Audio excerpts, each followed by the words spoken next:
Hi, everyone, and thanks for checking out this movie review. So, today we'll be continuing with my current horror franchise for the month of September, and that is Halloween. And today we'll be looking at the fifth film in the franchise, which is Halloween 5, The Revenge of Michael Myers. I'll just kind of go through the setup and the premise and the cast, and then I'll get into my thoughts and review, which will contain some spoilers as normal. So, Halloween 5: The Revenge of Michael Myers is a 1989 American slasher film co-written and directed by Dominique Arthur and Gerard. It's the fifth installment in the Halloween series. Um, the film follows Michael Myers returning to Haddonfield to murder his niece Jamie 1 year after she was institutionalized for trying to murder her foster mother. So we pick up on October 31st, 1988. Michael Myers is shot and falls down a mine shaft. Sheriff Ben Meeker, the lynch mob of Haddonfield's truckers, and state police toss down dynamite to finish him off. Escaping into a nearby creek before the dynamite explodes, Michael stumbles upon a local hermit and falls into a coma, placing himself in the hermit's care and being nursed back to health. 1 year later, on October 30th, 1989, Michael awakens, stabs the hermit to death with his knife, and returns to Haddonfield to find his niece Jamie Lloyd again, who narrowly avoided being killed by him the year before. Jamie has been admitted to Haddonfield Children's Clinic after having attacked her foster mother.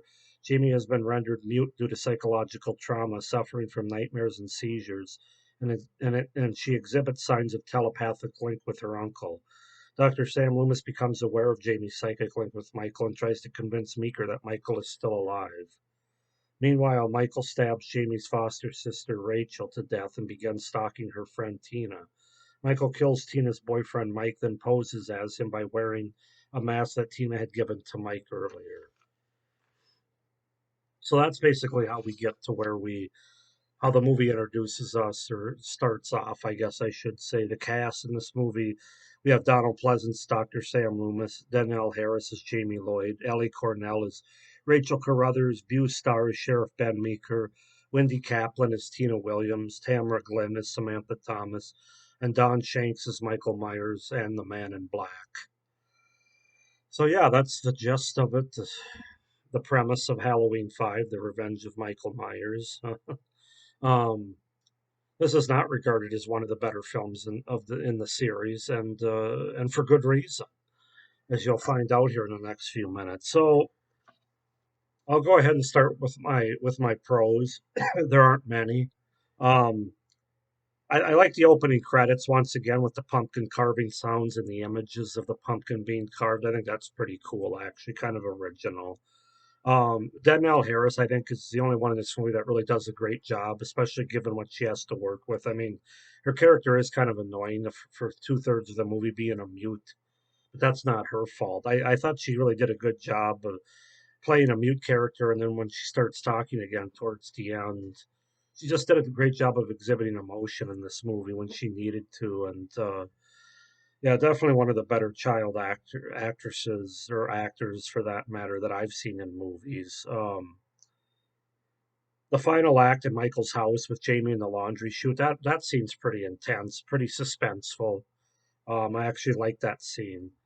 And I think the Man in Black, in the few times you see him in the movie, and especially at the end of the movie, when spoiler alert, he breaks Michael out of prison. I think that's kind of intriguing. Of course, I'm saying that not knowing how it's going to turn out yet. We'll get to that in part six, but yeah, those are pretty much my pros for this movie. Not a whole lot there. This was a rush production. It's much like Nightmare on Elm Street 5 and Halloween 5's the same way, and even Friday the 13th Part 8, I would say. Movies that the studios just wanted to crank out for the money, trying to live off the hype and the glory of the last one.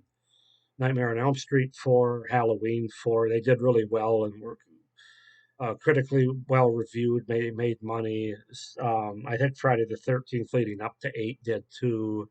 I'm not as sure about that franchise, but that's really why this was basically produced and just made without a lot of thought or story that went into it. So we get what we get. The cons. Everything about Michael Myers in this movie's awful, from the mask to the portrayal. I don't really like Don Shanks as Michael Myers. I don't like the look of him. I don't like his movements.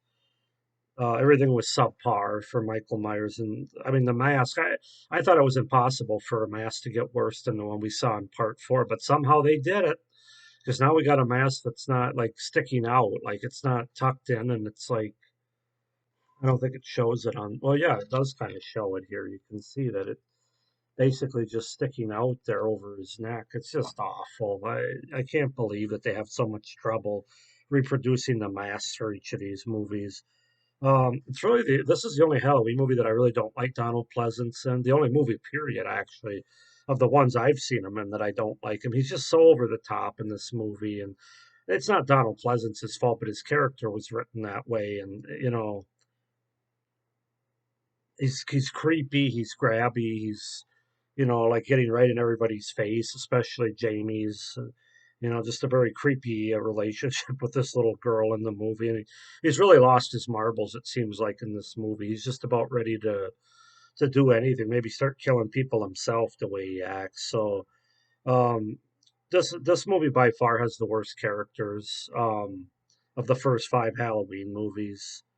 Um, which leads us to our main character in this movie. Why in God's name she happens to be the main character alongside of Jamie, I have no idea, but that would be Tina, of course, played by Wendy Kaplan. So they kill Rachel for some reason, played by Ellie Cornell from the last movie, like in the first 10 minutes of this movie for some reason. I don't know. It was a waste to me because that character was so important to part four, and to just sort of arbitrarily kill her off right away, it's just, I don't know. And then even worse than that, she's dead, and then we get Tina basically shoved down our faces. Good old Tina. Boop ba da, boop ba da, boop ba da, boop ba da.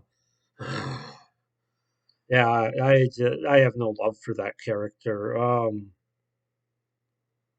She's terrible. She tries to be funny. She's not.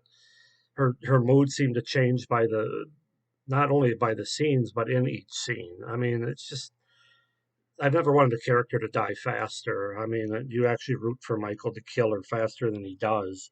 Um, but the characters overall are just bad. Other than Danielle Harris played by or Jamie Lloyd played by Danielle Harris. Everybody else is just very forgettable, very cliche, and just stock.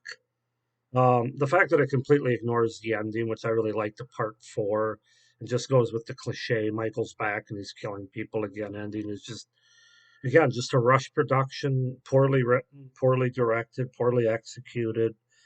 The Myers house, for some reason, in this movie is the size of a castle, which it isn't in any other movie. Um, the humor in this movie is out of place, led by the two, I guess, cops that have clown music accompanying them, as they don't know what the hell they're doing most of the time. Circus music. Myers being unmasked and crying towards the end of the movie. Hopefully, I don't need to explain what's wrong with that. That's a WTF moment if ever there were one. This movie does nothing new or creative. It doesn't take, like I said, the ending from part four and do anything worthwhile with it. Instead, it just gives us the cliche, rushed out Halloween movie. Just a rehash of previous movies, except done a lot worse in just about every aspect. But, poorly written, poorly directed, poorly acted, and rushed into production for the studio's greed, basically. But hey, other than all those things, it's a fantastic film. So yeah, I don't really have too much more to say about it. This isn't a movie that I would reach for around Halloween to put on. It exists.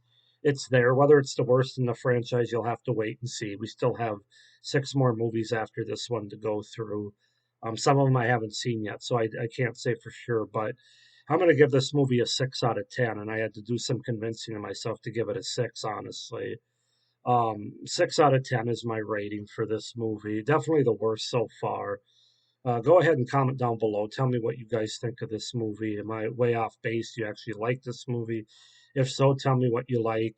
Um, I just didn't care for it at all. Like I said, it's not one that I'll feel the need to put on anytime soon, or definitely around Halloween. So, Please like this video though and hit the little notification bell to see my next videos drop. Please subscribe to my channel as well to see future Halloween review movies and ranking at the end of the month, my ranking video, as well as my other movie reviews, including my 31 and 31 coming up in October. So thanks for watching this review and stay scared. Bye.